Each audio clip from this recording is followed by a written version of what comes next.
boleh lah macam tu sebab dia cantik. Dia pandai. Dia tu kaya. Sebab tu lah bajak macam tu. Aku ni biasa-biasa je.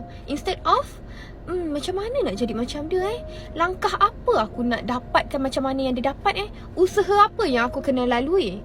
Cabaran apa yang aku kena hadap? Sebab orang yang dah dapat apa yang dia nak tu, banyak benda dia hadap. Banyak fasa-fasa, pernah kali banyak jatuh. Banyak kali jatuh untuk nak dapatkan apa yang dia nak.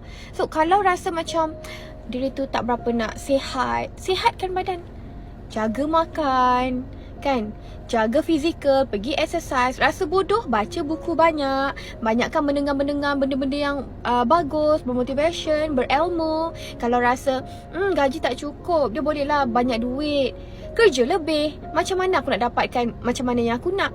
Dia boleh dapat lebih, mesti aku boleh dapat lebih. Usaha lebih. Orang usaha lebih, dapat lebih. Oh, ada usaha yang sebaiknya, tapi ini je yang dapat. Itulah rezeki awak. Tapi Allah nak bagi pada waktu yang tepat. Jangan pernah rasa macam aku dah buat lebih, tapi kenapa aku dapat ni je? Belum capai lagi apa yang you nak. Buat sampai dapat. Orang dah penat dah. Dah penat nak gapai apa yang dia nak. You jangan menunding jari je. Boleh ni. Alah, dia macam tu je. Kita tengok pada diri ni, apa yang kita nak. Ambil buku, tulis apa yang aku nak dalam hidup aku ni. Dengan cara macam mana, step apa yang aku kena start daripada sekarang. Jangan tunggu nanti, jangan tunggu esok. Siapa lagi nak paksa diri you kalau bukan you sendiri? Orang tak pandang kita. Hidup kita lantak kita. Kita yang kena fikir, apa yang aku nak jadi ni? Aku nak macam dia. Cara macam mana aku nak macam dia?